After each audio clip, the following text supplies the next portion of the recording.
Halloween forever.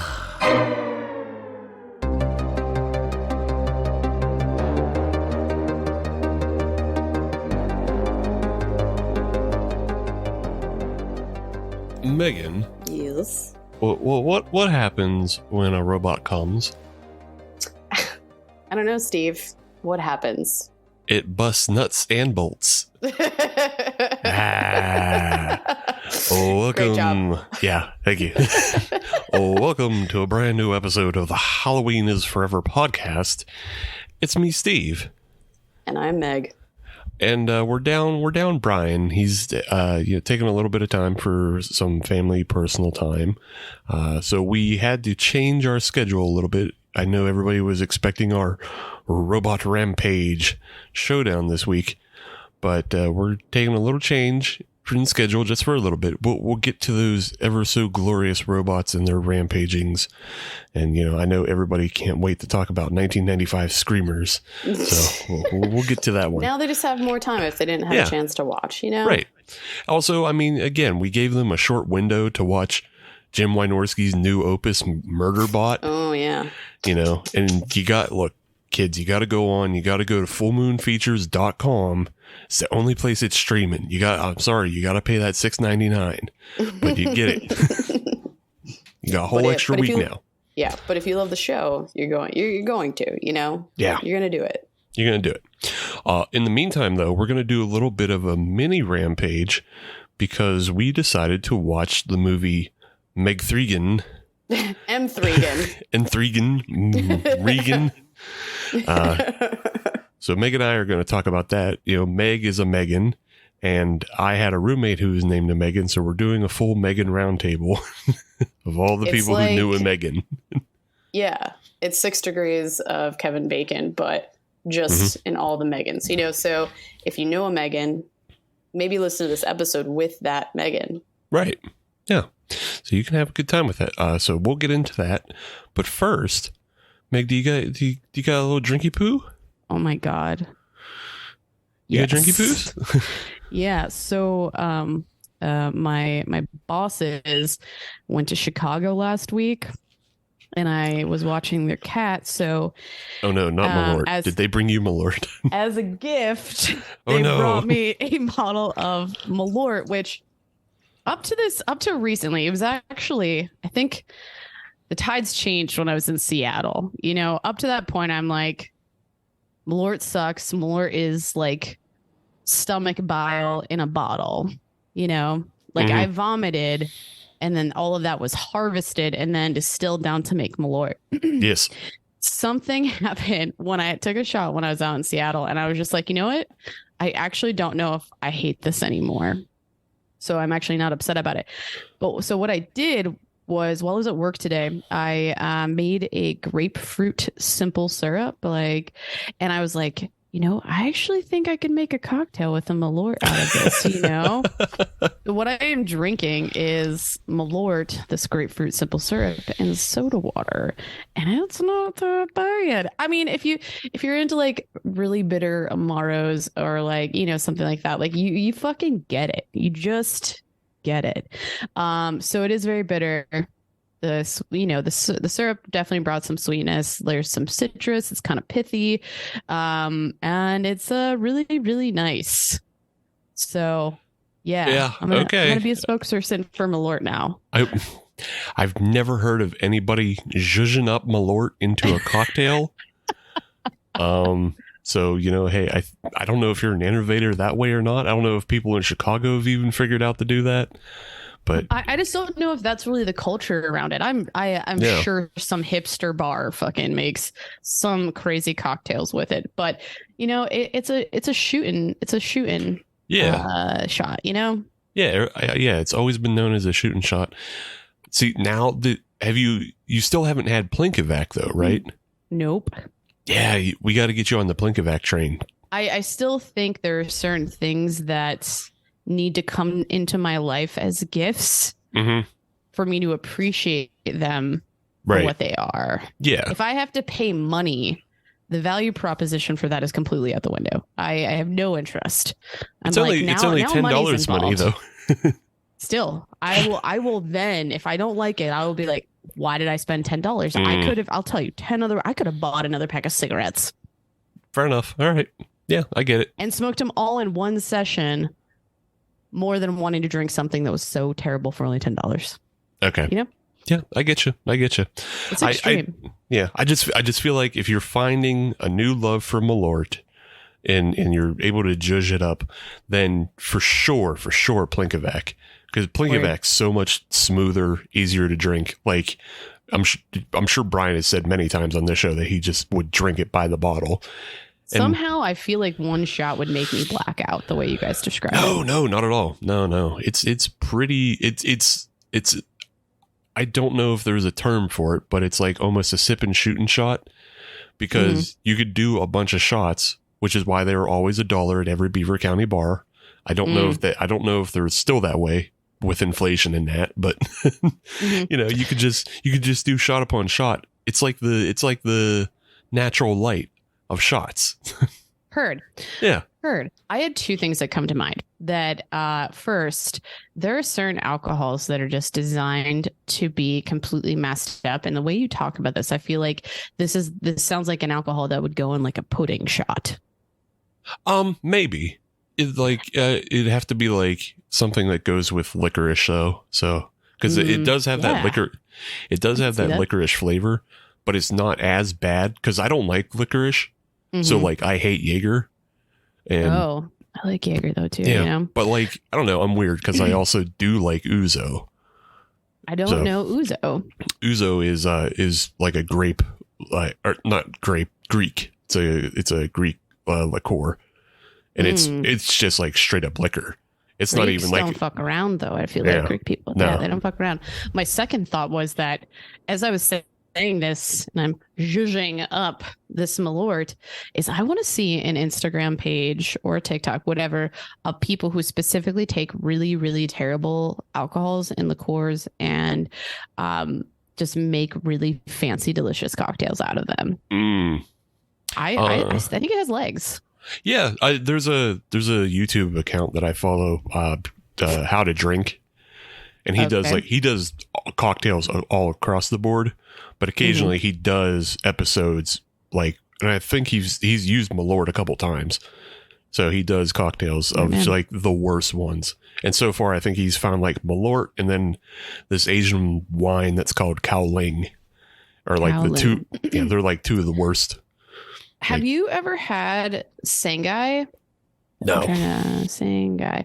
It's like a type of brandy, but it was really interesting. It kind of had this bitterness to it that I tried two. We had two different. They were completely different flavor profiles, but it still had this like sweetness to it, but like it was really unique. And I feel like that would also go into this category of things we're talking about. Sure. But yeah, what are you drinking over there? What I'm drinking, it's not full on Zoom, but I went out of my realm of things because I was buying a bottle of soju again at the Wine and Spirits, and then I saw on the clearance rack that they had a $3.50 bottle of mulled wine. Oh God! But it's still in my lane because it's a maple pecan mulled wine. Wow. Yeah. I feel the headache right now. And I was worried about that too, but it's only 6.5%. Like, that's why I don't like wine, because usually it gives me a headache. But like certain like sweet wines are usually a little easier for me. And then because it's like a lesser ABV, I feel like it probably won't give me as much of a headache. So I'm giving it a try. All right. And as you were saying earlier, like I only paid $3.50 for it. So I'm not going to be super upset if it turns out, bad for me. Totally. Yeah. Again, that value proposition. How much am I going to? Okay. You took a first sip and. Oh yeah. I mean, I've been sipping on it, but yeah, it's like, it's a sweet wine for sure. And it doesn't have like a whole lot of, I don't know, like any acrid tannins on it. So it's not very bitter at all, but it's just kind of tastes like grape juice and pancake syrup in a way. Because like I said, it was maple pecan, but it's not, I don't know.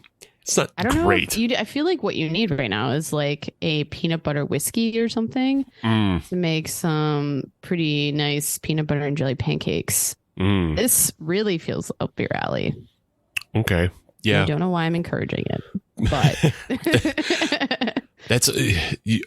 Almost turns into like a cement mixer without the curdling, but you drop a shot of the screwball into.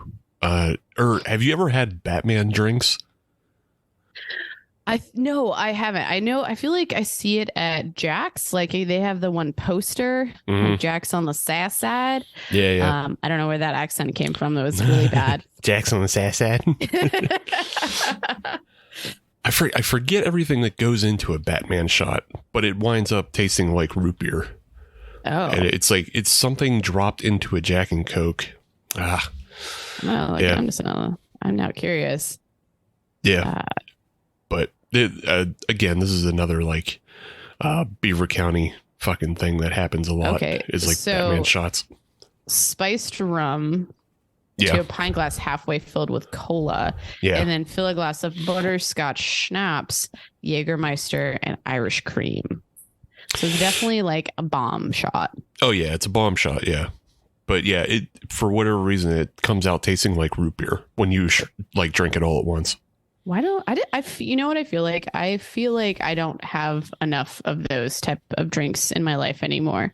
You know, there's a time where like I remember long time ago, like you ever see like flaming Dr. Peppers? Oh yeah, I used to make them. Like they're so good. Yeah, like they're so good. So, and I found one bar divey enough to light it on fire. McCardles? Because there was a couple places I'd be like, I had to have been freshly 21 because they just wouldn't do it because they're like, legally can't light things on fire inside the bar, blah, blah, blah. And I'm like, okay, you're a fucking wuss. Go back to your home. Light the shit on fire. Yeah, McCardles used to light them on fire, and I think so did Jekyll and Hyde's. The White Eagle on the South Side did it once, and then I think I knew the bartender well enough at Nico's that did it one time. Yeah. Again, bartender's not there anymore. So see, I never tried to get it at the White Eagle because anytime I was at the White Eagle, I was just getting rocket fuel. So what is rocket fuel? Oh, it was one of those things that was like 20 liquors in once that tasted like fruit punch. Oh God. Yeah, it was get you fucking turned. Man, I can just imagine that we could do an entire show talking about the terrible things that we drank and ruined our bodies with. All the terrible drinks of the South Side and Beaver County. That's what everybody tuned in to listen to. They didn't. Oh man. We'll move on. Just to say out loud, bringing back pudding shots, Dee's Cafe, pudding shots. My ex-husband ended up in handcuffs shortly after that. And it was one of my worst hangovers of my life. Oof. Yeah, so but that's what pudding shots do. Yeah. So there you go, listeners. If you're ever in Pittsburgh and you need suggestions on where to completely lose your mind at, we got you nailed down. Just shoot us an email, HalloweenIsForeverPod@gmail.com, and say, hey, I need some drinking tips. I need to know where to go. We got you covered. The subject line is called Team Shit Show. Yeah, Team Shit Show. Exactly, yeah. Yeah, Team Shit Show, we got you covered. Also just follow us on the Twitters and the TikToks at Halloween is Forever. You can find us anywhere. Just send us, the DMs are open. You need drink recipes, we got you. But with that in mind, though, let's move on to a little bit of business we're going to take care of now, so we don't have to take care of it next week when we do the showdown. We're going to do that old picker wheel because everybody knows every month we do a showdown, and that showdown is predicated upon these 3 topics that are picked by random chance, but it's a picker wheel full of horror topics, and then we let you vote upon them. So I got one. Here's the first one. So excited. Telekinesis Kyle. And that was, obvious Tenacious D reference. But it's a reference to, that means we're going to be looking at like all the telekinesis movies. Scanners comes to mind automatically. I think you could also probably put Firestarter into that. even though it's pyrokinesis, it's still like she does it with her mind. So controlling things with your mind, or because I don't even know if we have anything on the wheel that would be just like, you know, referencing X-Men, like where they just have special powers and like, you know, certain people can do different things with their mind. But I would be okay. I mean, that could go in the Meg Rail category. Little. The only ones that were coming to mind right away, I mean, I think the Meg Rails on that episode would have been Carrie, but we've already done that. Mm-hmm. Oh, yeah, so, for sure. Yeah, but yeah, Carrie is definitely like a Meg Rail. You can't take Carrie. It's too good. That was just it was a perfect movie to pick for the topic. That one, you know, I'll defend that one. Sure. The next category, though, is kind of apropos considering that there's already a film from them in this month's Showdown, or in April Showdown, yeah. But the next category is Full Moon Films. Oh, there we go. You know, we've been talking a lot about them. We've featured a number of them. You know, we did Head of the Family. We're going to do Murderbot. So, yeah, Full Moon Films. That also includes like all your Puppet Masters. I mean, with this subscription, I feel like I'm going to have to just like take advantage of it. At least watch a few. Yeah. Oh, absolutely. I mean, you got so many good ones. You also got stuff like Oblivion, which is more, you know, sci-fi. Check out the Oblivion films. I love those. I'm trying to think what else kind of, I mean, there's so many Jim Wynorski, and I think maybe some David Duchovny. Yeah, I think some of his films make that Full Moon as well. So the Full Moon has a huge library of films. I think maybe only rivaled by Troma with how many just cheap, quick movies they put out and distribute. Yeah, I'm just looking at the list right now. And I mean, I feel like it's just nothing I've really sunken my teeth into, but not like obviously opposed to. But The Creeps, I feel like The Creeps has come up in conversation. That looks like it's on there. Yeah. We've probably talked a little bit about that.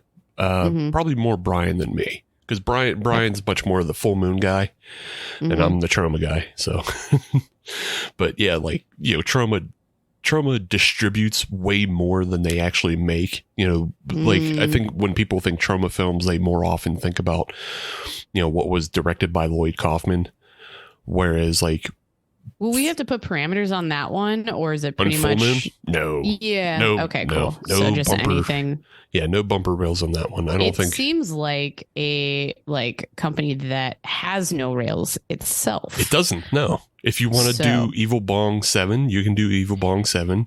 If you want to do Evil Bong 8, you can do Evil Bong 8. Yeah. You can do any of those that you want. That's fucking hilarious. Our final category to vote upon, though, is called Future Stars, and this is films that featured like an A-list celebrity before they were famous. So a lot of times you see people who, you know, they star in horror films before they get big. I think Mia Goth is probably like a current modern example of that. She's been doing a lot of horror films, and she's kind of getting famous off of these horror films. Right. I feel like she's like, the way you're describing that too, I feel like she's kind of in that phase, and to see what she'll transition to next would be interesting. Right. But yeah. Yeah. I'm trying to think of like a better version of somebody who was like in horror. They got their start in horror films, and then they transitioned to something bigger. Because there's so many examples, and that my brain is just not working right at the moment. Yeah. But, you know, I mean, like, even Bruce Campbell, you know, like, obviously he got his start with, you know, Sam Raimi and doing The Evil Dead. And then, you know, they still worked together, but then, like, he went on to do Briscoe County, and then, you know, he shows up in the Spider-Man films. So, but, you know, everybody obviously knows him for the Evil Dead films. So it's kind of like that, you know, just where somebody got their start.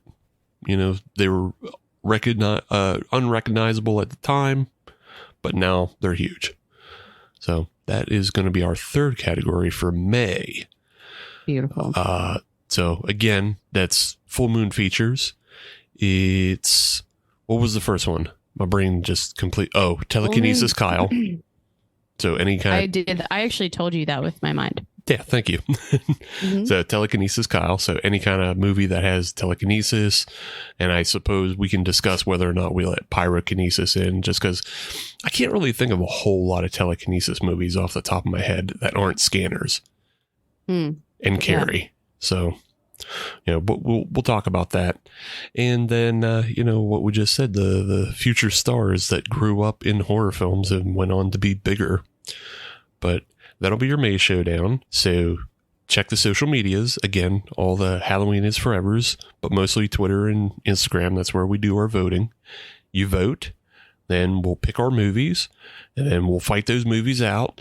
And then somebody will be champ for May after we figure out who champ is for April. But lucky for us, we don't have to hear on this episode of Brian reminding us that he is the current champ. Yes, we do get to skip all that shit talk that means nothing because I deserve to win. I should have won. He's after it. Yes, I deserve to win. I should have won last month. I think right now we're just in a holding pattern until I win this month. So we're going to get there. Got it. I like your self-talk. Yeah. Yeah. No, it's just, look, anytime I lose, I don't think I actually lost. I just think something else happened. And then when I'm waiting to win, I'm just waiting to win. Yeah. I mean, what you just said actually makes me want to take back my comment because that just sounded very delusional, but I like the confidence. You keep coming back for more. You keep losing, but you don't let it keep you down. The other side of that is also I don't have any proof to deny this, but like I always think that I win the audience's heart. Like even if I don't win the voting, I know there's plenty. I think the majority of the audience is at home saying, damn, Steve got screwed again. When will Steve ever win? This is bullshit. I agree with Steve. How do You're not like getting messages about this though. Well, no, like, I'm not getting messages to the contrary. You know? Okay. I see how you, again, a great perspective, good self-talk. My audience is the silent majority and everyone is on Steve's side. Yep. They are classy enough to not message you and Brian being like, hey, fuck you. You totally screwed him. Fuck you. My audience is too classy for that. So, they don't send hate mail just because I lost. They're for sure messaging me saying, great job this month. Great picks. Oh, no, that's your audience messaging you saying, great job, great picks. Yeah. But my audience but my audience doesn't send hate mail. That's what I'm saying. That's fine. I just have the silent majority. Got it. Okay, cool. I hear you, Steve. Mm-hmm, mm-hmm. Yeah. They just know they don't have to send messages. Like they can just enjoy Ravenous and go, yeah, Ravenous is just a better movie, but we don't have to send messages that are mean to Brian and Meg. Totally. Yeah. They're for sure sparing me and Brian. Mm-hmm. Absolutely. Yep. And thank you, audience, for sparing us. Yeah. Yep. They don't have to be rude. And I just know that about them. I love every ounce of this conversation right now. Let's move on to the movie we watched. We watched M3GAN. It is M3GAN. My coworker always says M3GAN to me, like calls me now M3GAN every once in a while, and I find it funny. Yeah, I mean, I like that they actually put a name to it. That, it justified why this thing was called M3GAN, but we'll get into it. The movie itself was directed by Gerard Johnstone, who I haven't really heard of. I'm not familiar with. He has, you know what? Not a lot on his Housebound. I don't think I've seen Housebound. I have actually seen Housebound. It was on a Tubi. It's a pretty good movie, but also now it kind of makes more sense as to why I felt the way I did about this movie. Okay. So yeah, Say more. yeah. So I don't know. I like M3GAN. It's kind of a fun. Definitely a fun movie. It has a lot of the vibes because other people associated with this are James Wan, who we all know from doing Malignant as like kind of last year's or 2021's big breakout, like crazy movie. So there's a lot of those kind of tonal things in M3GAN, but what the kind of the DNA it shares with Housebound is like Housebound is a comedy of sorts. Okay. But also there's like a lot of kind of emotional things in it as well. Okay. And it's about like a young troubled teen. So like it's again like troubled kids and like how their parents try to deal with them and everything.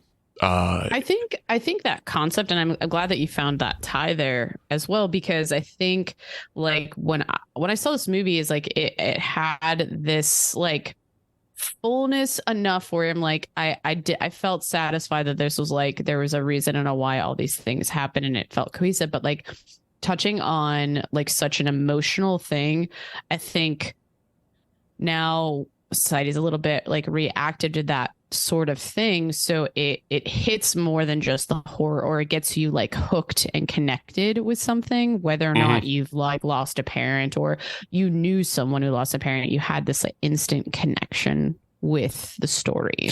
Yeah, I guess my issue is like it just feels tonally inappropriate sometimes, which Housebound does too as well.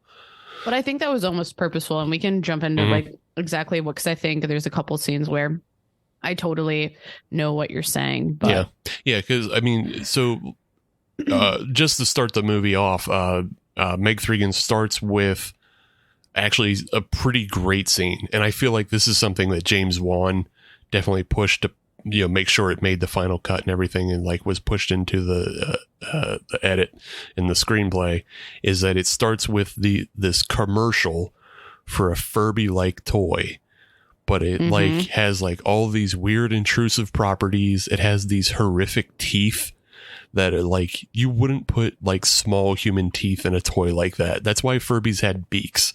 As creepy as weird as Furbies were, they wouldn't have like god awful human teeth that come out. But this is, I find it kind of funny because I didn't initially think Furby, but like the moment you said, I was like, yeah, that was like an initial connection to like something that is reminiscent. So yeah. Also, the commercial starts out terribly inappropriate because it starts with the saying like, stop getting pets because pets die. And yeah. So, I mean, and obviously, like, if you're watching this, you're immediately thinking of the Cheddar Goblin from Mandy. Just that, in an inappropriate, funny commercial for something that we recognize.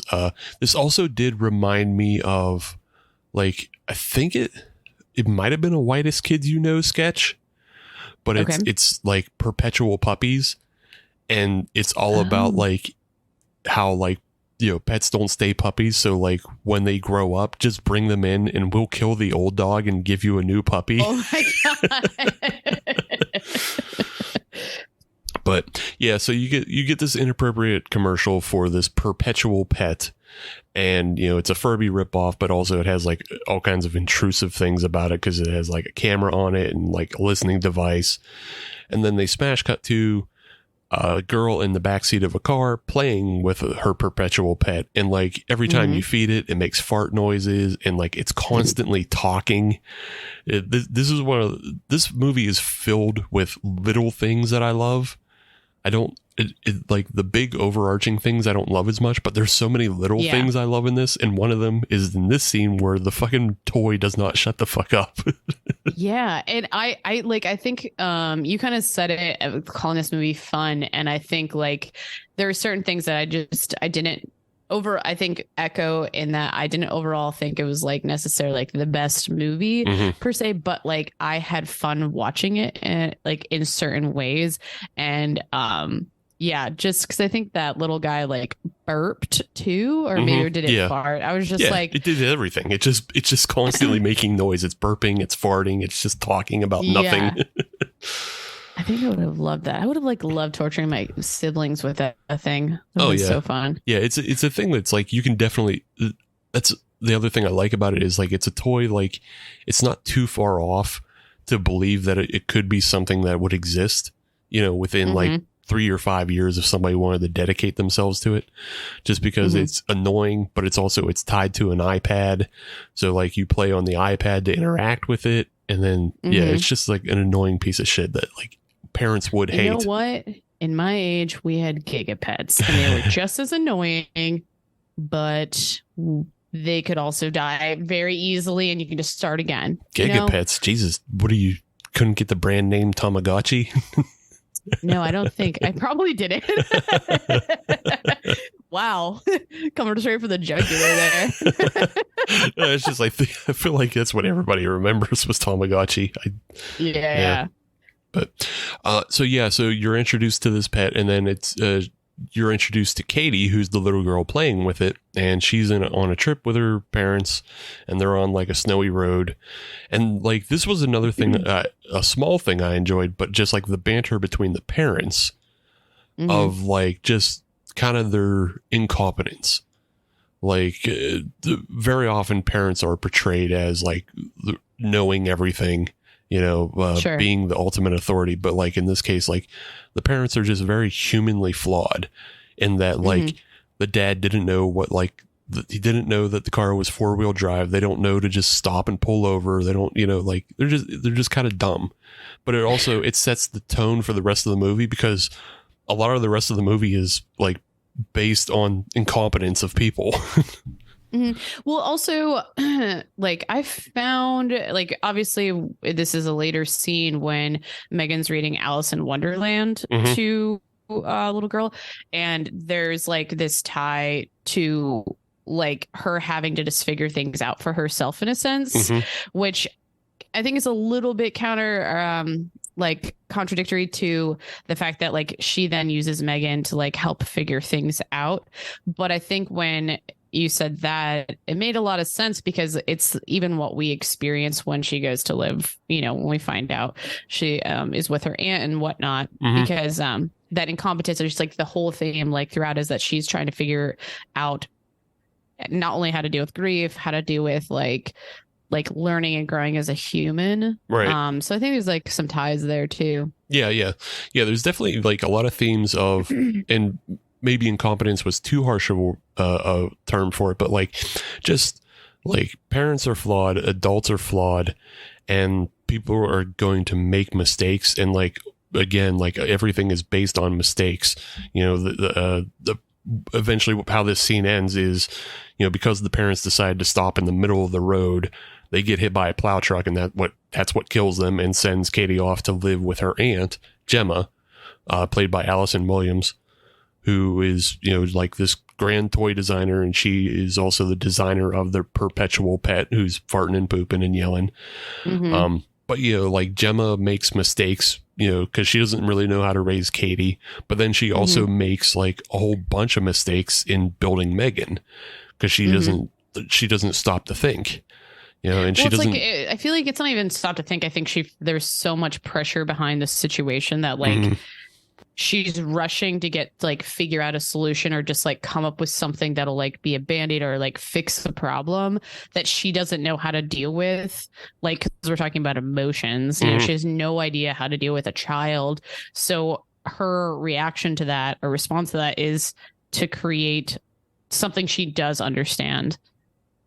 Even though like we obviously find out there's like such a significant amount of flaws to it. You know what I mean? Yeah. There, and she is also like under pressure, which is it's established early. Like she's under pressure by her boss at this funky toy factory.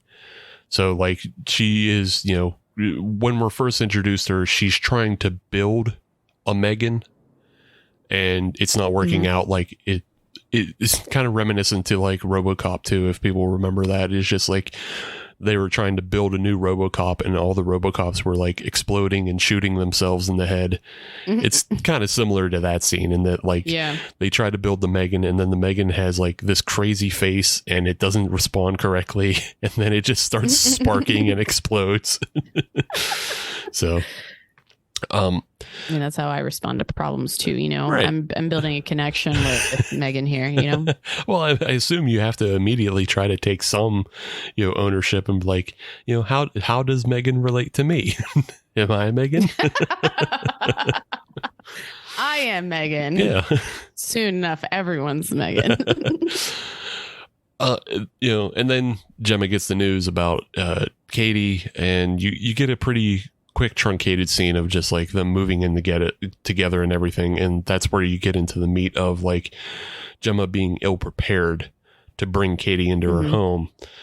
This is one of the things that I didn't quite like, because you get the early scene of her trying to build a M3GAN, and then it doesn't make sense, or at least it just didn't play correctly to me, like how quickly she gets inspired by Katie, because like Katie isn't like interacting or playing, you know, and like she doesn't have any toys, she doesn't have any friends. So Gemma quickly gets inspired to solve that very thing, but she was already working on solving that.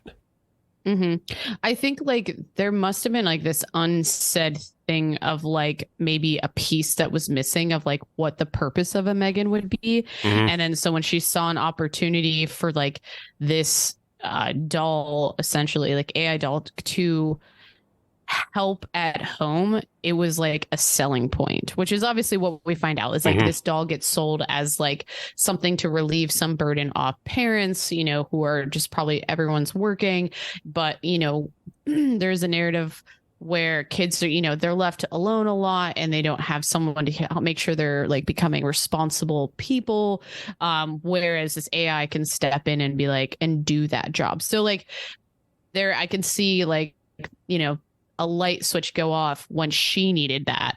She's like, someone else would probably want this as well. Yeah. It just seemed weird because it seemed like she was already working on it for that purpose. And it seemed more that like the way she was inspired technically, because the scene in which she gets inspired, they're playing with another robot she had already built called Bruce. And it was like a proxy robot, you know, that like was controlled by these. And this is kind of like where it gets into this is where the movie gets its first bit of silliness in you know, kind of plot, because you see the foreshadowing, but it's just like, here's a robot that's controlled by gloves, you know, here's little haptic gloves that will like control this giant, you know. I also want to know what college she went to be able to have created that thing in college. Right. I mean, it was a full on, I mean, it's more advanced than anything that Boston Dynamics is doing at the moment, I think. Like maybe, I don't know, but like just the fact that she was able to keep it in her garage as well. Right. Oh, I get to like take this thing home. Sick. Yeah. I can have this thing that would be an absolute Defense Department like application, because it would be, it's a soldier that would be controlled. That's another movie I want to see now. I want to see the movie where this thing's controlled by soldiers. Yeah. Well, I almost like build this tie as like if that was one of the moments where that was like really the light bulb goes off, is that like maybe, and I could be just adding to the narrative versus like actually pulling what could be happening, but there could be some connection for her where she's like, when I was younger, this thing really helped me get through college, or like, you know, was kind of like mildly a companion. So her having this like emotional like boundary, not the right word, but and ineptness is not the right word either, but like not able to fully feel emotions, like even just having that maternal figure or like instinct, but she's like, oh, this robot helped me, this is now where M3GAN needs to go, is like this, what if this robot could actually just help someone else? Right. Which I think you're correct in like that connection, but just for me watching it just felt more like, oh yeah, I forgot I had these parts in this robot that I'm now going to put in this new robot.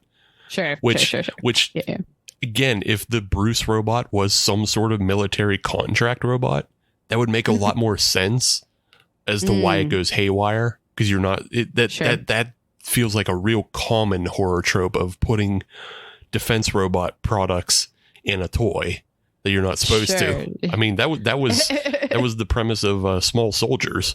They yeah. If anybody remembers that movie, Makes sense. It's a good one. But yeah, so they finally build M3GAN for real, and they bring M3GAN to life, and like we talked last week, Children of the Corn, and how Kurt Wimmer can't direct kids. This film is pretty heavily built around the two performances of Katie and M3GAN. And M3GAN is played by a real little girl.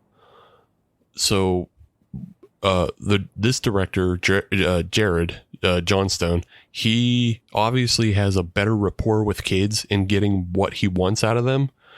Sure. Because the performances aren't terrible. And as far as M3GAN goes, like, she moves in a way that, you know, especially in the early scenes, she moves in a very robotic way. So he's getting a good performance out of an actor, like, you know, made up to be like a robot. Yeah, I think I read too that this like the whole performance of M3GAN was a combination of the girl who played her like body movements of like the full scenes talking about the dancing, etc., with like a dollar. It was like a puppet of sorts, and then a little bit of CGI with it too. So like kind of like throughout it, there's, I don't know, this disbelief that this thing is real or that it's a real person. But that girl, I'm forgetting her name off the top of my head, who plays M3GAN. Oh, Amy Donald. Like they were saying, how I like read how she like had to be trained on like how to move a little bit more robotically. Right. But yeah, she does a good job. And then the other thing is the voice of M3GAN is an adult. So they kind of, that's the one cheat they were able to pull off, is we can have M3GAN be voiced by an adult, especially again towards the end. Like there does feel like an evolution of M3GAN throughout the movie. Because like we're saying, in the early stages, she moves very robotically, and she has, you know, kind of just like a normal kind of intonation to her voice. But like by the end of the movie, she's really sassy. Yeah. Well, I think it was cool because you kind of got hints that they did a good job with that, the voice actor, that she still sounded like commanding in a way of like she was disarming and sweet and like comforting while also being like going into like assertive roles at times. Like it wasn't awkward. Yeah. Oh, you mean like when Katie's leaving big shits in the toilet and she's not flushing them? I really want to know how many, I mean, granted, I don't have children, so like how many kids are just not flushing the toilet. But then I also like know people who are like, no, if it's mellow, let it, or like, yeah, if it's yellow, let it mellow. And I'm like, oh, so I don't know, you know, conflicting thoughts. And look, I get it. And there is a certain subsect of like, I grew up in kind of that, if it's yellow, let it mellow, because I lived like in a trailer with well water. And like, if you use too much water, you can't have water for other things. Sure. So like, you know, also like anytime the power goes out, you can't, you got to let the yellow mellow, because otherwise you can't flush again. You got to make your one flush count. So I get that. I also, you're like, I fucking relate. Yeah. I also have to like, was M3GAN just outside the door with the door open, just watching this happen too? Because I think that's also what she's outside. She's outside. She's listening, and this is why it's not yellow. This is why Katie is dropping giant logs and just leaving them in the bowl. Like I don't know 9-year-olds because I don't have kids, and I don't hang around them. So I don't. Yeah, why is Brian not here? Yeah, exactly. We have to ask him, like, do his daughters just like leave big shits in the toilets? Because the first time we're introduced to this is a joke they play out 3 times, and it's fucking wild for this movie because we just got done dealing with like a bunch of weird, like dead parent stuff, and now we're on to Katie leaves big shits.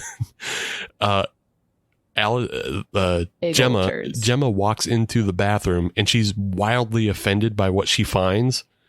Like, nobody reacts like that to just a little bit of pee-pee in the bowl. And then Megan has to remind Katie twice, and like very firmly. There's a, on the third time, she's very firm about it. She's like, Katie, flush the bowl.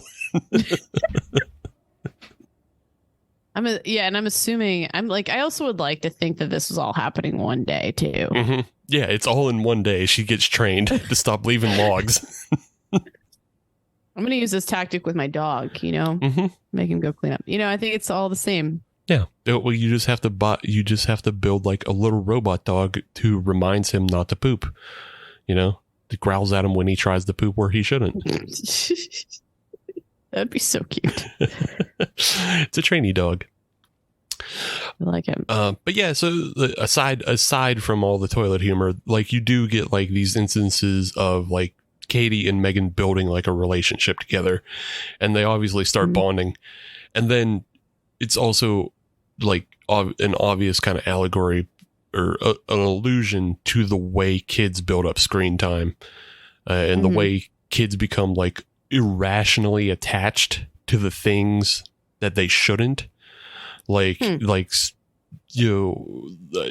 definitely kids, like if you try to take a toy away from them, they throw a temper tantrum. Right. Well, it's also like that, I'm trying to think of the right word for it. Object permanence, I think, in a sense. It's like if they don't see it for 5 days, they forget about it. But now you're dealing with something that's like building an emotional connection to, like a little differently. Yeah. And there is a therapist character in this movie who, like, towards the end of the film does explain what's happening as to why Katie is so attached to Megan.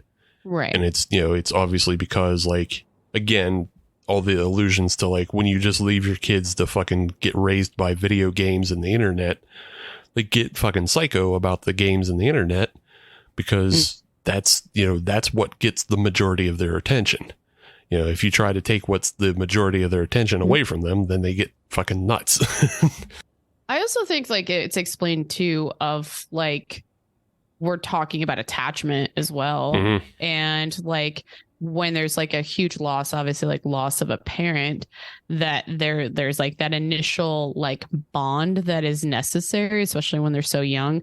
And I think in this case, that was clearly explained that was part of this, but not to discredit like anything that you're saying as well as being part of it. Oh yeah. I mean, yeah, it's like, again, that was also another thing that's brought up by the therapist of just like, because she has this trauma, like she's way more susceptible. Like she needed, Katie needed more care than Gemma was able to provide at the time. Right. Because Gemma has all these deadlines at work and everything. So like, yeah, you get a lot of this, again, we're talking about all this family drama, and like you might be sitting at home listening going, but where's the horror? And like that's kind of exactly the point. Like and the DNA this movie shares with Housebound is like there's a lot of drama that's like okay, but then you get enough like little fun things that keeps you watching. Yeah, I think we'll get to like more of like horror elements of it too. But I don't know how your feelings or thoughts on this too, or even if you think about it all, or if it's like a factor of like horror today, of like there's certain elements to like the trauma or like losing your parents that like hit similar like notes for me that like horror can fill, but like it's like it's more emotional of a connection there. Like these things are absolutely like horrific, which whatever, it's not really my point to it, but they have elements of what like can be in a good horror movie if done well. Like if you can hit on an emotional component of something that we can all relate to, I think that can really, really deepen like the horror that you experience. Or, and I'm trying to think of like other places we've seen in other ways, but I think to go along with that, you're right. And like the best analogy would be Midsommar, because it's very like, and even the opening starts very emotional with the loss of parents, right. And family overall. And so like Danny is left alone in the world, and she has to kind of find her new attachment, which does wind up being the cult. So, but like that's also a very serious movie. And like just kind of my problem with M3GAN is that it tries to have these serious tones in what is essentially a very silly movie. Oh, totally. So like I definitely agree with that. Yeah, and I just a lot of times I feel like it didn't go one way or the other enough. We mentioned like Ex Machina because of doing the robot rampage. Like Ex Machina is a very serious movie. There are light moments. Everybody knows the Oscar Isaac dancing, but like it's a very serious movie about like what it means to be human and like what happens if you create life and things like that. It doesn't devolve into the silliness that M3GAN does. So I just feel like this movie didn't pick a lane well enough, because it doesn't really earn the end payoff to where Gemma and Katie reconcile and try to leave M3GAN behind, while M3GAN is doing silly dances and like killing office workers and things like that. Totally. So yeah, I feel like I feel like this film had a lot of elements of like what you would be like, oh, this is just meant for like a large audience, or like try to hit an audience that isn't necessarily fully into horror. So like, but I think what a miss was, even just talking at the end, but is like talking about Gemma and Katie's relationship could have come a little bit more full circle, where there was like a lesson learned. But I mean, for it being that, so yeah, whereas I don't really feel like that's the case. Yeah. And again, it's just like, because this movie devolves into like such silly moments, I just feel like they should have just gone more silly.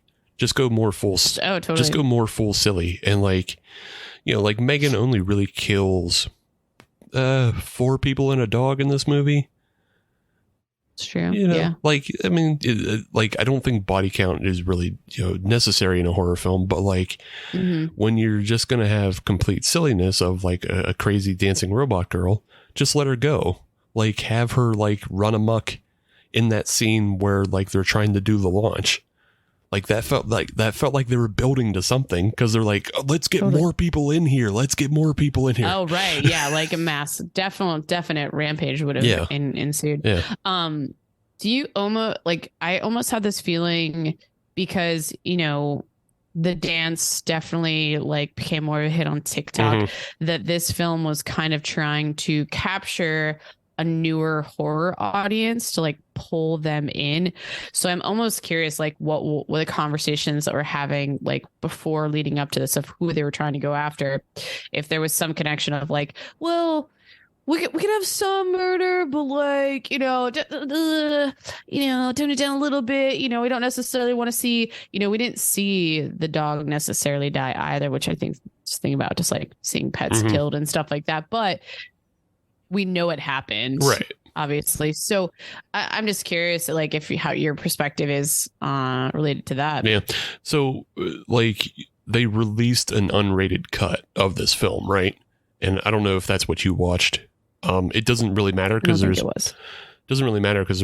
not much of a big difference. The one standout big difference is, we can jump forward to the scene. So like Katie was being homeschooled, and this is a scene that kind of comes almost out of nowhere, but like Gemma and Katie are going back and forth about Katie's education, and Katie was being homeschooled. So like Gemma is trying to transfer her to real school, but at the same time they're doing homeschool things, and that's how they wind up at this homeschool adventure park. Or like they don't explain this very well. This is there's a lot of scenes in this movie that they kind of just jump to things and they gloss over stuff. We already mentioned it with like how she gets inspired to make M3GAN, but this is another thing they just kind of gloss over, and they're at this retreat for homeschool kids.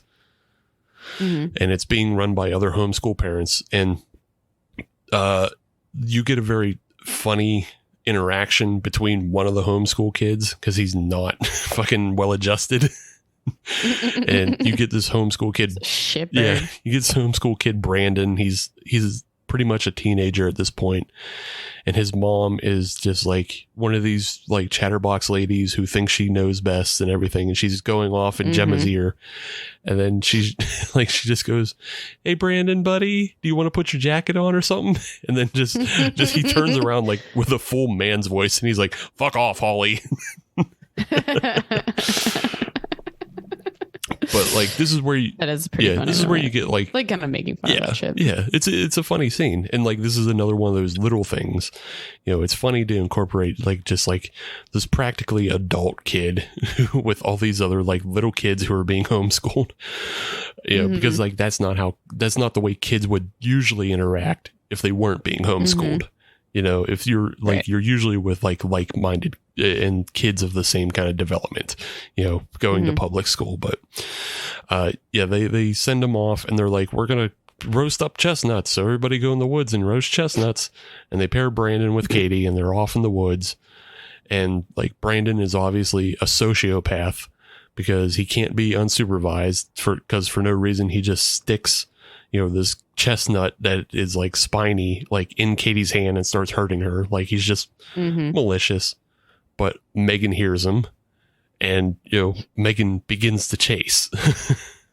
Well, after, you know what? It's after. I think, it's like she comes up and he's like fucking with her a little bit. And then she kind of, like, she definitely goes into like a prey mode of like trying to, like, because at this point, she's learning Katie and I'm trying to understand her and adjusting and growing.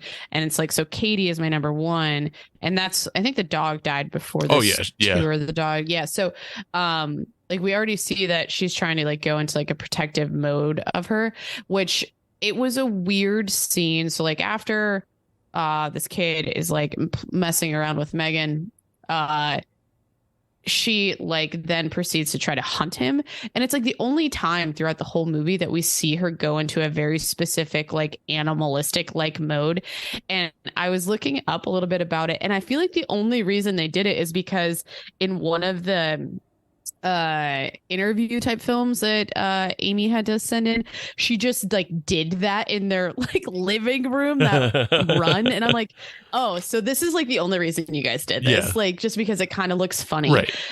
Because the prey idea would like make sense if we saw more animalistic characteristics, but it just felt a little out of place, even though they were in the woods. It still felt a little weird to me. Yeah, it just kind of feels weird. And it's mostly because, like, Megan is constantly learning things, but you never see her learn these. Like, you never see her learn them. That could have been an interesting thing. Yeah, it could have been a fun thing. Like, if we had an earlier scene of her, Katie, playing in the yard, and, like, they were playing horses or whatever. And, like, that's, that's the posture Megan adopted. But you don't see that. And the other thing is, like, we kind of skipped over like the inciting part of like Megan learns what death is. And for some reason that triggers her to be more callous in the way that she treats everything that isn't Katie, because then she kills the neighbor's dog who's been harassing them. And then that's why she's also able to, like, you know, attack Brandon, because she no longer values life that isn't Katie, I guess. It's not terribly clear, but just to get back to what we were talking about, the differences between the unrated version and this version is when Brandon is on top of Megan, you have the scene of she rips his ear off. And it's much more graphic in the unrated version. You see like a full prosthetic ear being pulled out and like pulled and ripped off. Yeah, I definitely didn't see unrated, but I liked the, again, it kind of felt like a little like silly fun thing though, is like when then she stood up and then just like flicked it. Yeah. I thought that was real fun. Yeah. Yeah. She just flicks it away. It doesn't mean anything to her. It has no value. And then she chases him and he trips and he gets fucking absolutely blasted by an SUV, which is, also just kind of funny. But like another one of the fun little things in that is, you cut back to Holly, Brandon's mom, and Gemma, and just like you break into the middle of a conversation and Holly is going on about, and they say kids who have like behavioral problems, they're, that means it's a sign of a higher IQ. And like you can all the cliche things. Oh and it's just so easy to like build out everything else around Holly at that moment, because she is just like taking things she's read on the internet about sociopaths and like trying to spin it into a good thing instead of acknowledging that her kid is a fucking psycho and needs to be like, oh yeah, because it's a full reflection of you, lady. It's just so funny. And I think that's like one of the stronger points is just like it's so easy to build all that backstory behind just like that one line. So like I think that's pretty strong writing, where like other times, you know, the writing isn't exactly as strong, but it's a fun thing. But yeah, you know, you start getting Megan, she's starting to ramp up for a rampage. You think she's going to rampage? Cause shortly after she kills Brandon, then, you know, the neighbor comes back looking for the dog that has already been killed. And like, she's just been a general nuisance and harasser throughout the movie. But also like Gemma is like kind of just rude to her for no reason at times as well. Yeah, their relationship, like maybe it's like a lack of character development on that front. I mean, I feel like you get a sense of Gemma being like very disconnected of a human, and like she seems pretty put together, but like she's solving the wrong problems, like touching on the relationship with that neighbor.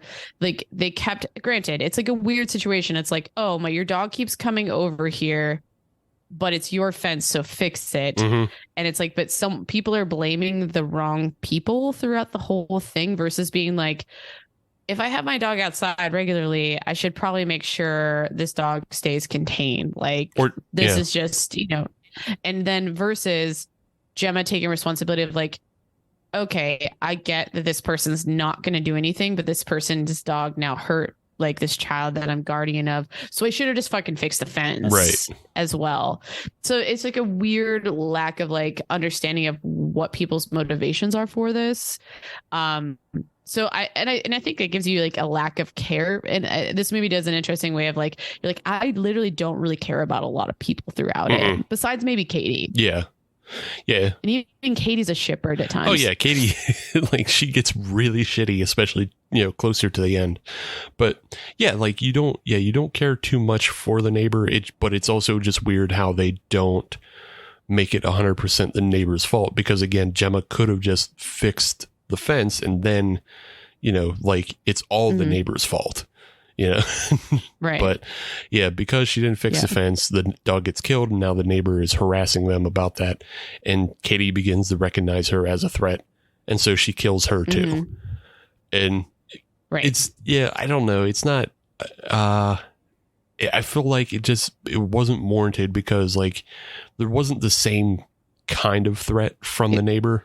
Yeah, it wasn't physical, like, which is what we were used to up to, like, at least with a couple of those deaths. It wasn't physical. Because the dog had attacked Megan and had attacked Katie. Brandon had attacked. Just reading her emotions the whole time. And it's like, if they then somehow line up. So it's less even to do with like what is actually happening. So I don't think she understands what is a threat and what isn't a threat. It's just more about Katie's emotional state and how someone makes her feel.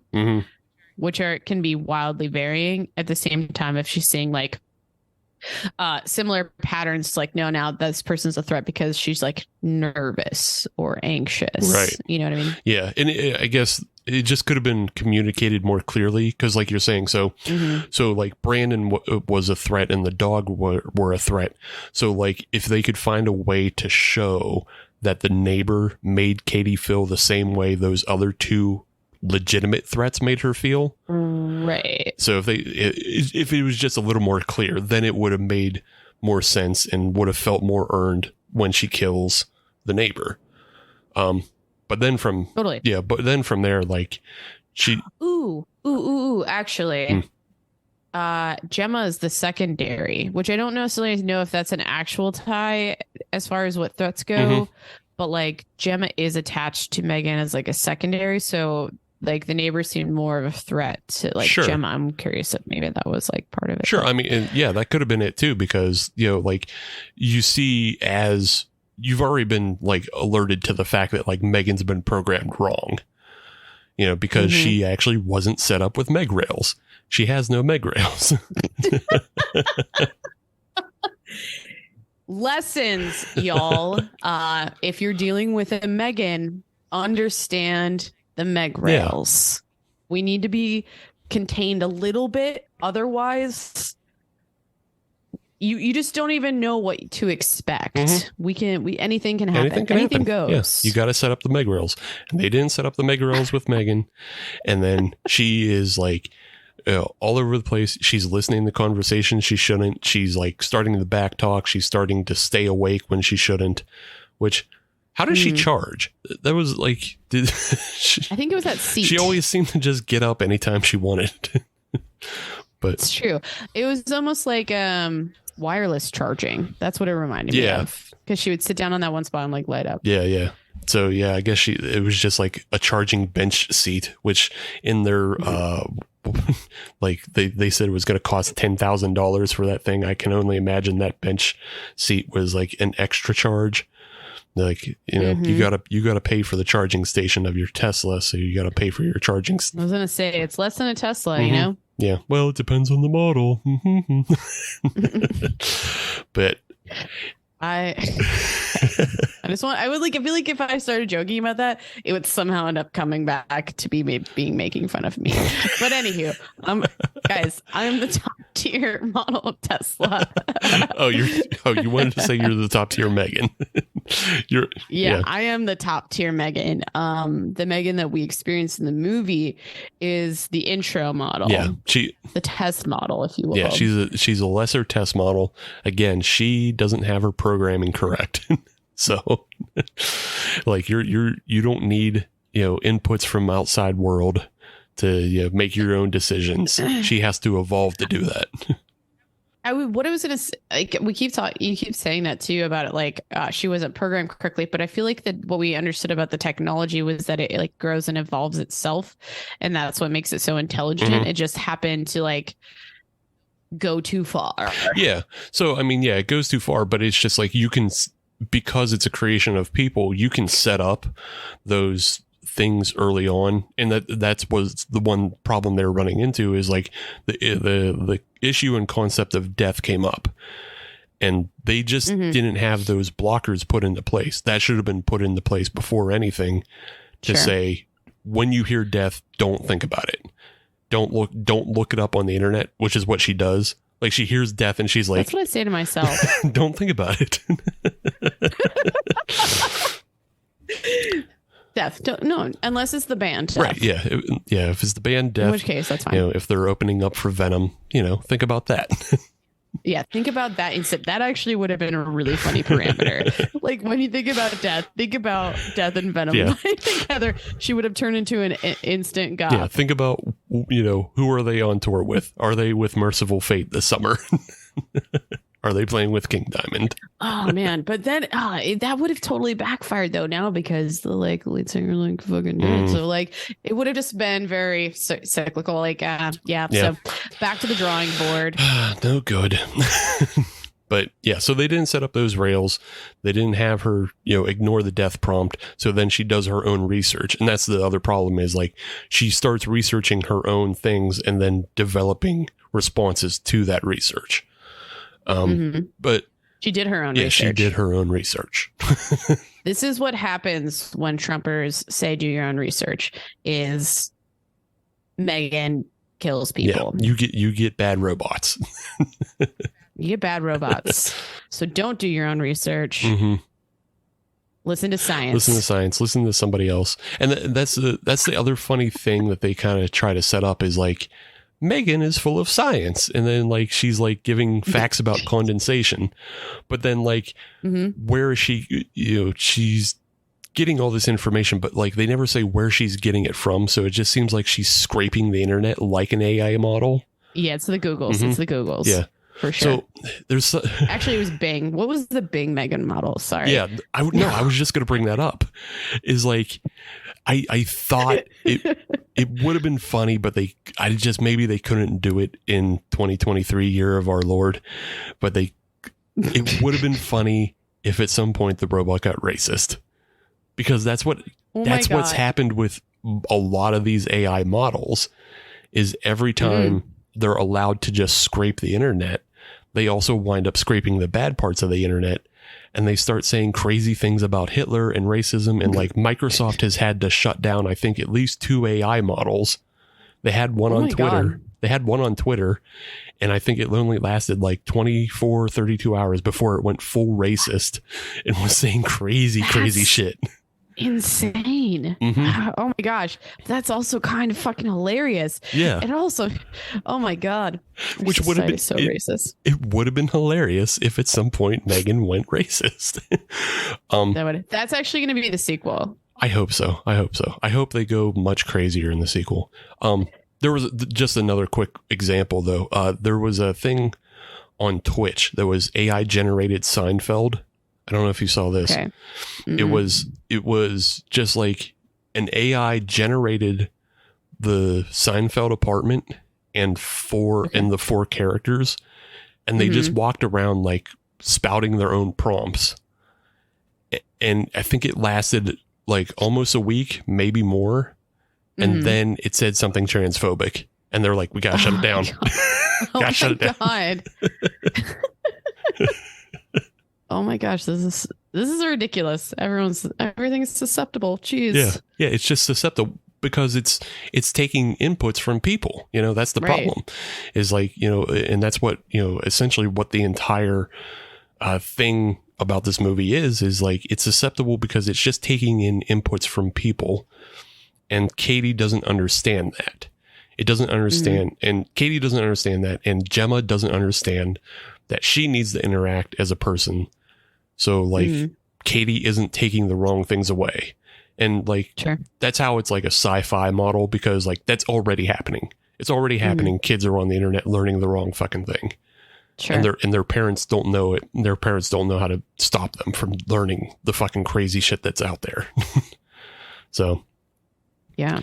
The kind of the big ending to this film, though, we've talked about it a little bit, is that despite the problems with Katie, Gemma is hiding these problems from her parent company, Funky, and Funky is going to have this big launch party because they need to get out ahead of it, and they want to show off M3GAN, and they want to show her to the world and debut this $10,000 robot toy that's going to like diagnose autism and, you know, take a time away from the parents and help everything out around the house, and, you know, teach the kids, and like basically you don't have to be a parent anymore, which is like the dream for most, you know, parents who were unprepared, I think. Like, like I think there's a lot of lazy, shitty parents out there who would just be perfectly fine. Like leading up to this point, we didn't fully touch on it too, was that there were those like test like scenes where they're like, let's put M3GAN and Katie in the same room so you can actually see what they're doing together, and like go and be like so shocked and surprised, which is what initially sold that this like could be something that let's pitch to the investors, let's like launch this as a thing, yada yada yada. And I felt like there was such like it showcased how unemotional people are around like even just the sensitivity and the emotionalness of like children. Like even Gemma, Gemma just was constantly like, oh, maybe you should stay home, but we have this really big presentation, right? My job's on the line.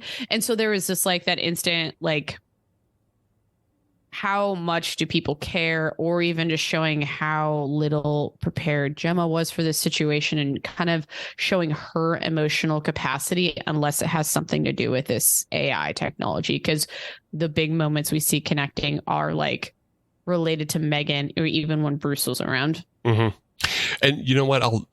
I'll give kind of props to that test scene for the investors, because like they never like say it explicitly, but like Katie is obviously performing a script, and like you could read this scene incorrectly and think the actress is doing bad acting, but she's doing bad acting on purpose, because this is something that Gemma has pushed her into, like this whole the whole story about her parents dying and everything, and how she feels alone.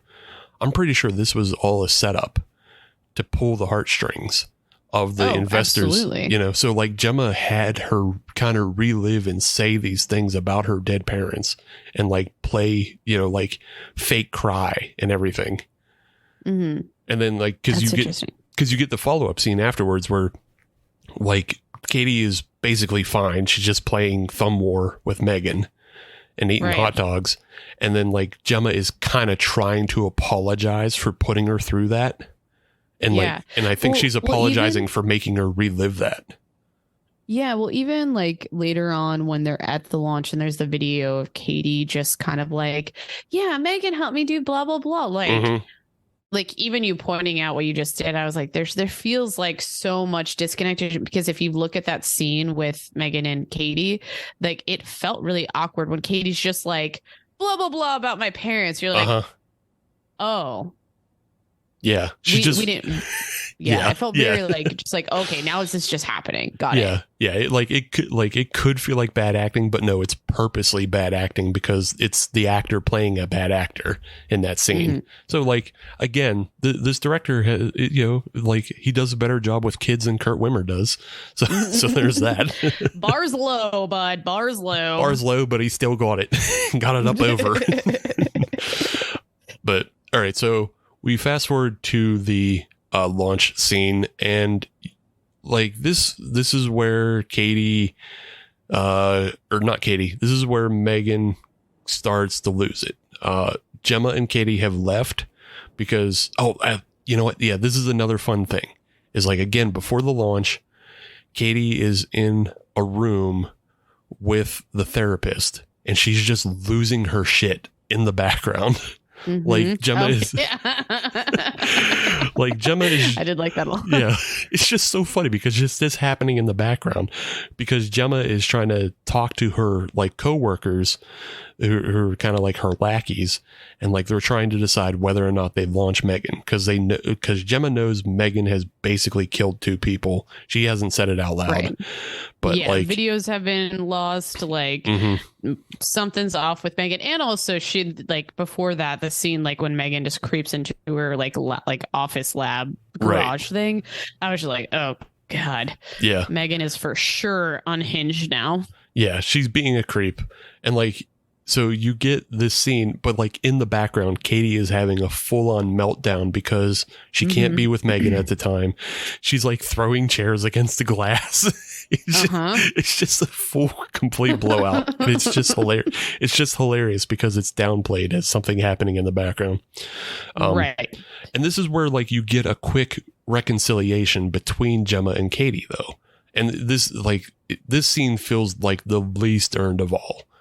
Because they just so quickly, like Gemma learns, she needs to, you know, like be an actual parent now. She can't just pass things off to technology. And like Katie accepts it. It's clearly backfiring. Right. And then Katie also just accepts it too easily as well. You know, she's just like, oh, okay, yeah, you can be my mommy now. It's like, yeah, but kind of like, because I think that like right after that is the car scene when she's like kicking the car, which I immediately got triggered to like the first scene of the parents thing. So I was like, okay, here we go. Now we have another car accident, yada, yada, yada. But like, well, no, that scene was directly before she's freaking out with the therapist because they're driving M3GAN back to Funky to diagnose her problems. Yeah. So like, yeah, she's been having freakouts all the way up to this point of like them having a reconciliation. And it's just like, it doesn't feel, I don't know. The swings didn't feel right. And it just, it didn't feel earned. Like, cause Gemma hadn't really done anything to prove herself as more valuable to Katie than M3GAN. Sure. You know, all she was able to do is just like say, there's something wrong with M3GAN. And Katie wasn't accepting that anyway. So yeah, they're just, I don't know. It's okay. It's just, I don't know. I don't know. It wasn't my favorite part. This is one of those things where it's one of those things where like, if this movie was sillier, it wouldn't bother as much, you know, and it wouldn't have put so much emotional weight before this. Because like that's the thing is like it loads up with so much emotional weight beforehand with like dead parents and like attachment issues and all that, and it to just like this quick one scene of like, okay, Yeah. take my hand. We're going to go home. You know, so. Oh, totally. Yeah. Yeah. But yeah, they leave. They leave the launch. You know, Gemma essentially gives up her job because she's going to get fired for this. But she takes Kitty home. And then, excuse me. And then that's when you start getting the hint that M3GAN is far more autonomous than she's been up to this point, because she starts spoofing a call. She pretends to be one of the coworkers, and then she's like hooked into the mainframe, and like she comes alive to like she blows up the two coworkers. Like yeah. I like this whole scene. It's just one of those things where I like, the only thing I could do to like have it be like I'm on board is because this is where I think like there was just like the fun action horror elements of it, where I enjoyed what happened, though some of it just felt like it was just for pure entertainment. Was the word I'm looking for. Well, yeah, no, it's like at this point that the movie goes like full on Malignant is the way, like, it's like these following scenes, you can feel like this is where, you know, Gabriel gets revealed in the Malignant film. This feels like Malignant light because it's a PG-13 movie. And like, they really didn't film anything that would have made this an R movie, because like we were talking about earlier, like this whole big launch party is going on, and Gemma's boss Daniel has been like hyping this up. He wants like more people inside. He wants like, you know, he doesn't want kids on stage with the toy because he doesn't want them playing with it, but you know, they want kids. They want kids there. It's like, this was set up to be like a huge recipe for disaster, but it doesn't pay off that way. So it's like Malignant light. It pays off with like, you know, the two lab techs, they get blown up, and then Daniel gets chased down in the infamous scene everybody knows of, like the little girl does the dance, and then she grabs like the paper cutter arm, which I don't know how many people still use a paper cutter in an office. I don't. I don't. I used it at a restaurant. Okay. For cutting menus. Okay. You know? All right. I didn't know. But it's not the same type of paper cutter. Like that's like a paper cutter was like a early 1990s, like or earlier. Like you're gonna chop off someone's head with this thing. Yeah. I mean, those things are definitely earlier. Like we remember them from school. But the thing is, those things have been in schools since like the 50s, probably. It's just they never took them out in the 90s. We were left with these death machines that could take our fingers, because those things had no safety guide on them or anything. You could have put your finger in and taken your finger off. But yeah, M3GAN kills this guy, you know, with this thing, with this blade, and then Can I ask you a question? Yeah. Did you see the M3GAN April Fool's video? I didn't. No. They were talking about the sequel, and they're jokingly calling it M3GAN in Paris. Oh God! And so basically, when they pulled off the paper cutter thing, it was a baguette, and then you see like it was so bad, and it's like silly and goofy, but. Yeah, and then the boss gets stabbed with a baguette in essence. And the baguette comes through his chest. Okay, yeah. Yep. Okay, fair enough, yeah. Solid. That's funny, though. Did they put, like, a little beret and mustache on M3GAN, or...? I'm trying to remember. I definitely saw an Eiffel Tower. I mean, this is, Boo. But if it doesn't have the beret and mustache, I'm out again. I was in, then I was out. But yeah, she kills Daniel, and then you get this really intense... kind of like it would be intense in another film. It's not intense in this film, but because it's silly, because it's a little girl robot, but she's having this kind of super villain monologue with the boss's assistant of like how you're going to kill yourself and how it's going to be your fault that you killed the boss as well. Yeah. And she's like, you were stealing secrets and you didn't know how to deal with it. Which I know this plot. Yeah. Which when he was. Which that felt like, that's where it feels like super silly, because now she's plotting. She's not just like disregarding life. She's now plotting how to end life, which is that's a very, I feel like that's such a human thing of being that sociopathic to lie about how you're going to end life. You know, like that I feel like that was almost, that's what too we all complex. fear is going to happen with like AI, though. You know, that's like that's the insane narrative about it. Yeah, is that there wouldn't be a control factor with it. Yeah, I don't know. It's just like that amount of deviousness. It can only be imagined by humans, I feel like. So that's why that's why it feels like it could be scary, but also it feels too silly to me, or just like too silly to take seriously. Because you went too far. You know, the Terminator makes sense because it was told to kill. Okay, it's not trying to make a plan on how to kill. It's just trying to kill. Right. But yeah, so like she makes this whole supervillain speech and then slits the guy's throat and then rides the elevator down with him. And like you get a funny scene of, you know, like the kids turning around. They're coaching the kids at this live stream event. And they're like, all right, big reactions when we see M3GAN. And then they see an elevator of dead bodies. But like, if it was an elevator with M3GAN and dead bodies, and then she went on a rampage, that's what I was missing. That's all I was missing. Sure.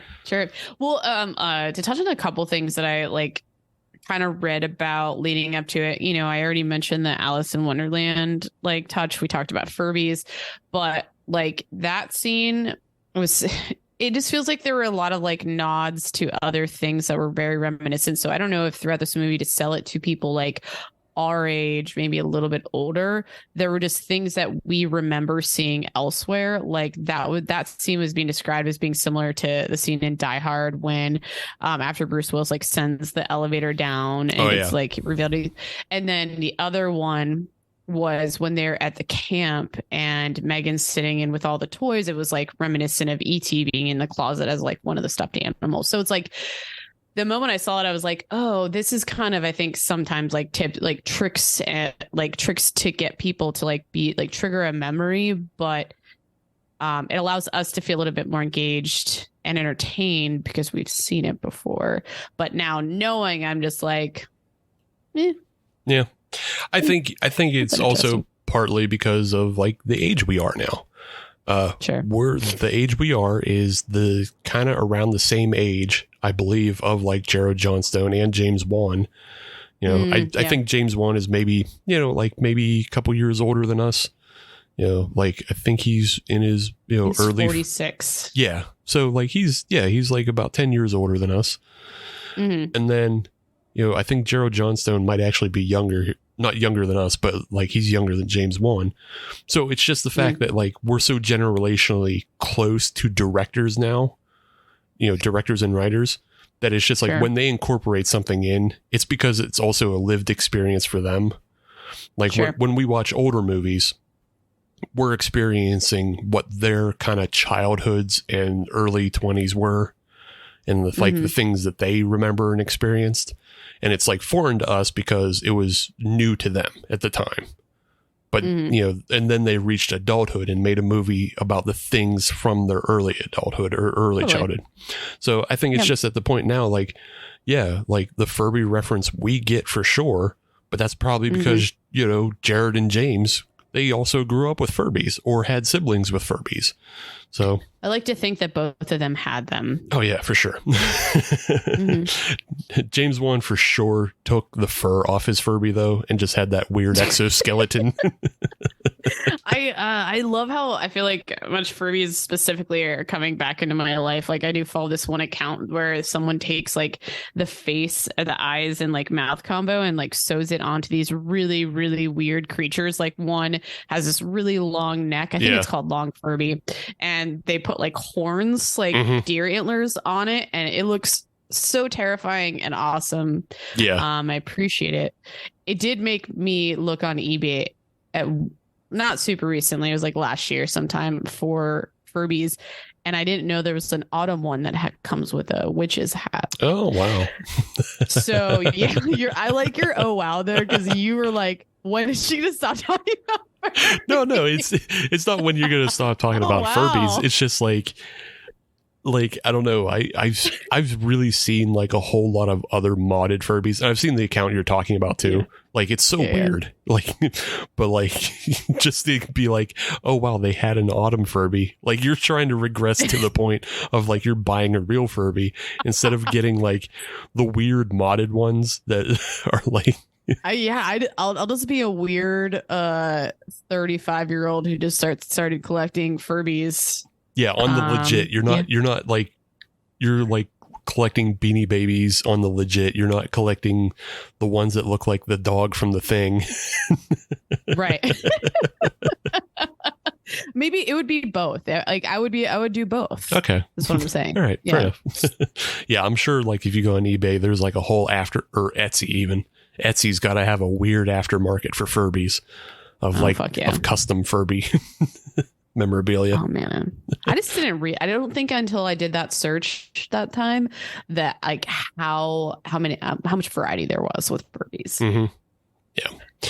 Anywho, we can stop talking about Furbies now. I think we hit our point. I mean, hey, people remember the 90s. But yeah. You guys can just know me as the Furby girl now, You can't transition. You can't say that you're not a horse girl anymore and that you want to be a Furby girl. You can't do it. I'm sorry. Megrail up. Yeah, Heard. Megrail up. Not allowed to make that transition. The audience knows you as a horse girl. Stay in your lane. You're gonna have to put in like 3 years work at least and then start showing off your Furby collection on TikTok before you can start calling yourself a Furby girl. You can't just announce it now without having a Furby. You don't have a Furby. It's true. I don't have a Furby. You know what, Steve? I feel real called out right now. And I know you're right. Yeah. I know you're right. I can give you a roadmap to become a Furby girl, but you can't just say I'm a Furby girl without having a Furby. My audience also being silent on this matter believes that I am also a Furby girl. All right, I'm done. Okay. I am done. Officially done. Okay.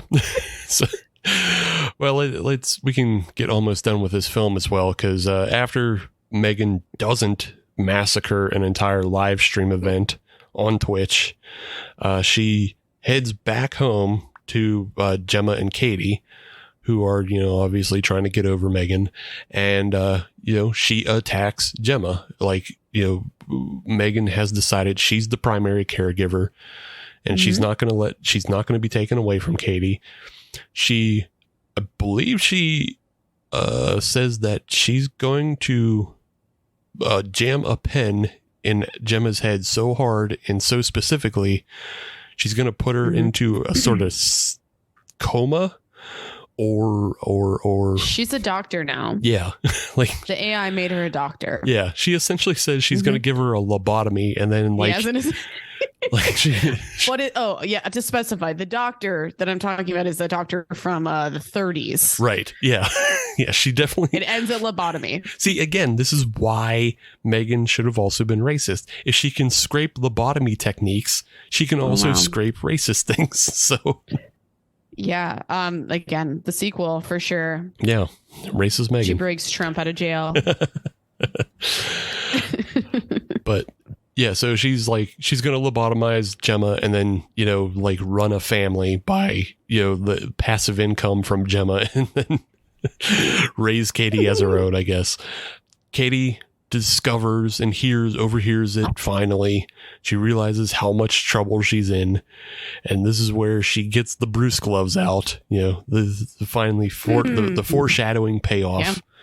And this is also like full on silliness. And I love this part. Like it's full on silliness and I love it because like you set it up and now you pay it off of, here comes this giant robot and it feels kind of like Ed 209 in a way taking on Robocop, except for Ed 209 wins this one and just fucking picks up M3GAN and rips her in half. like, Yeah. you know, it like discard, like the way she just throws her against the wall. It's just like, it's very similar to discarding the ear. Like it's just, she just broke her toy. Yeah. Like she broke her toy. She, you know, ripped up her Barbie and broke it in half. Yeah. Like, I don't know if you played a lot with action figures growing up.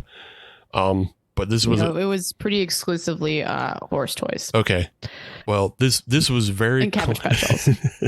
If Brian was here, he would agree with me. But this was very common for anybody who had the 3¼ inch GI Joe figures. They had they just had a rubber band that connected their legs to their torso. Really? Yeah, and that rubber band would snap all the time, and you were just left with 2 legs and a torso. Wow. Yeah. So high quality. Yeah. So that for sure brought back memories of just like accidentally snapping your GI Joe, and now they're like just the torso with arms. Yeah. And then the M3GAN comes back though.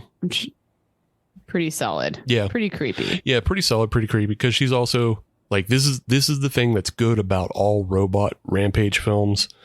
Even if the rampage isn't completely achieved, you have to have the robot taken apart down to a point of like, you know, you see the exoskeleton, it's not completely dead, it's crawling around on just its hands. You see it in Terminator, you see it in Bloody Christmas, and you see it in this film. You have M3GAN, who's like, her hair is all ripped out.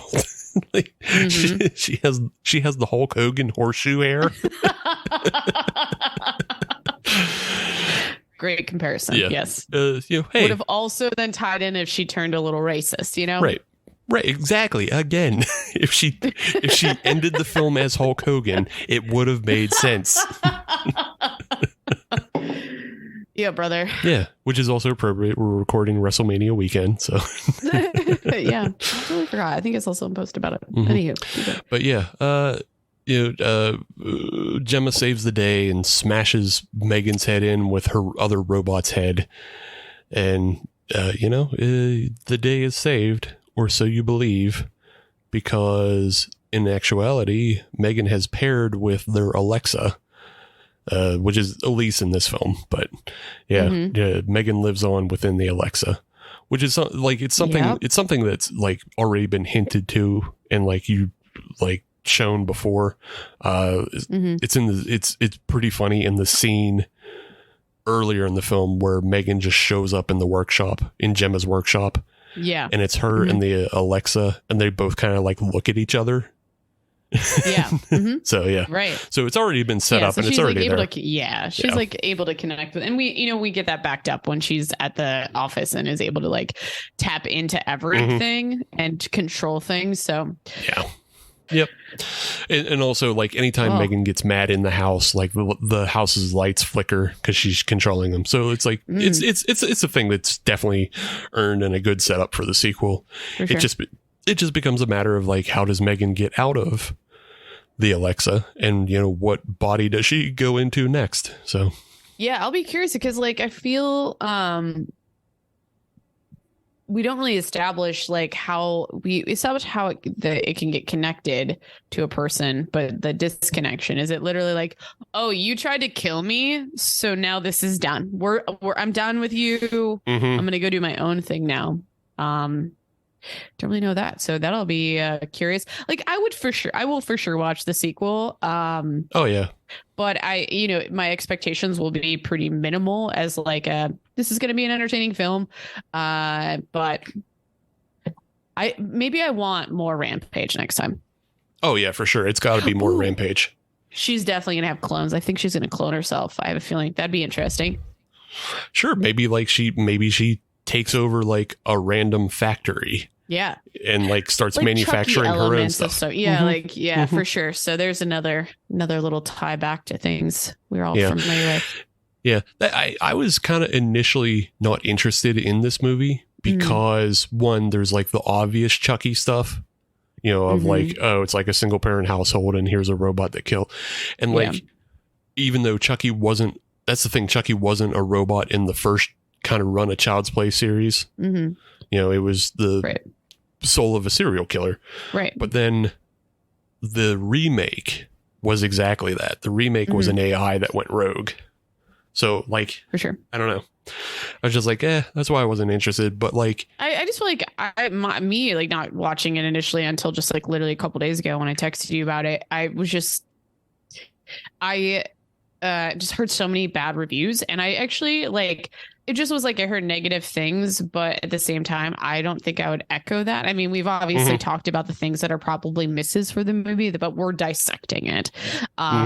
If it's like someone's generally just looking for entertainment, it's a fine fucking movie. Yeah, it's fine, and also like I think it's a pretty good like early horror film for anybody who's younger. Yeah, no, for sure. Yeah, so like it's a good introduction. Like if you know, I know like a lot of the problems with like people who are younger, they're not interested in watching older films because of the way they're formatted and the way they're filmed, and like, you know, how some of the effects can be hokey. And I get that. So like, yeah, you know, if you want an early horror film for like somebody who's in their teens, this is fine. So what we're saying as non-parents, show this, like watch this with your family, you know, make some popcorn, cozy up on the couch. You know what? Have some family time and watch M3GAN. Yeah, as non-parents, but like people who would substitute as like bad uncles and aunts who would show like horror films to kids. I would for sure watch this with my niece, for sure.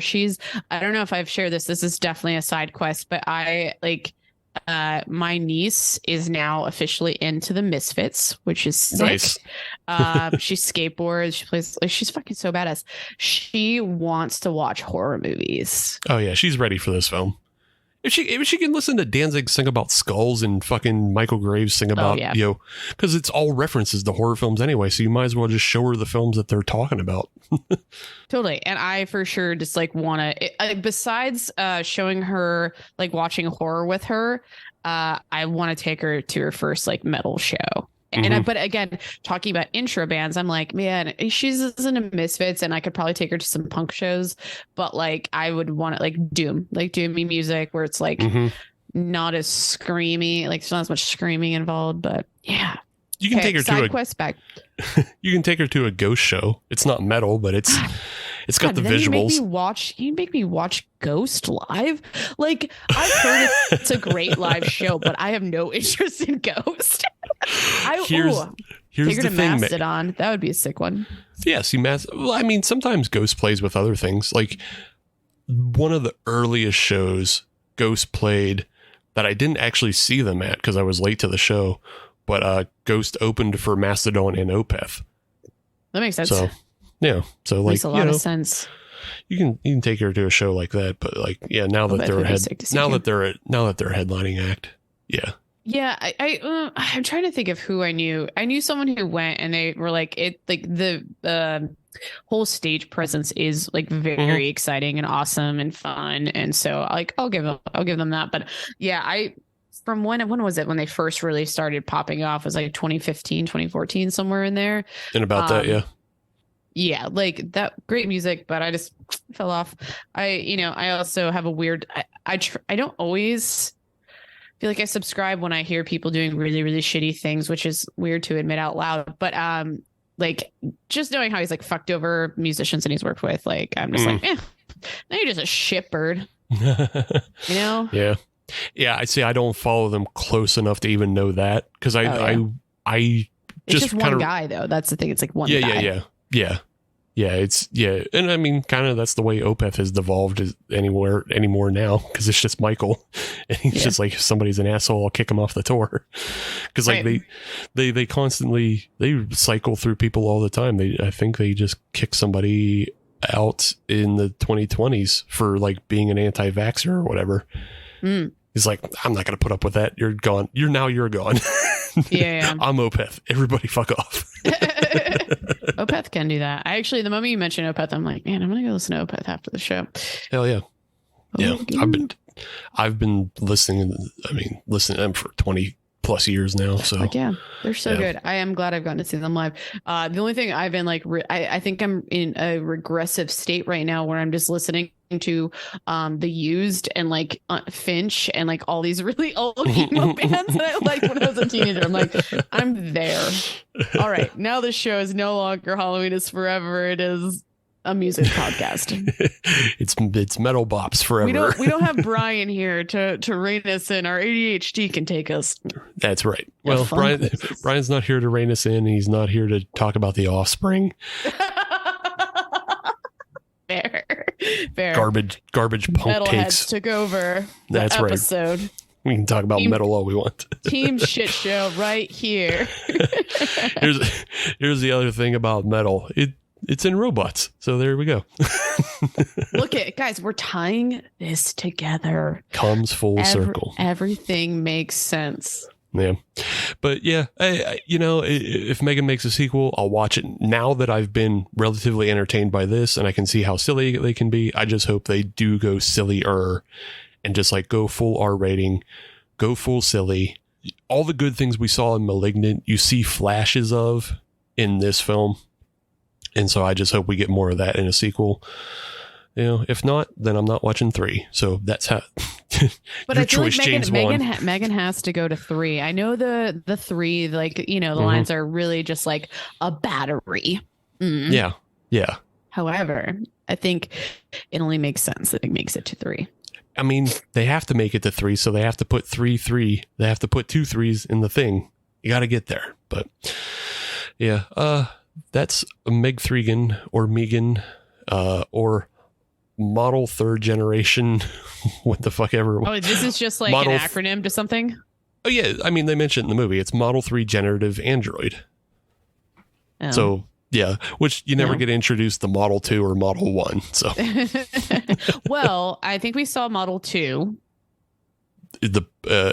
Bruce? The melting face one. Oh, okay. I'd go with that. But any hoops. Check it out. Well, if you got just like a boring day, don't bother watching Children of the Corn. That movie's still terrible. Or, do a double feature and see, how good kids can act and how bad kids can act. It might make Megan look a lot better than, it just will. Oh yeah, no, it was definitely a palate cleanser to come on to this film and go, oh, thank God, none of these kids are fucking terrible. I wanted to make a joke saying to stop coming on films, but anyhow, I'm going to go on.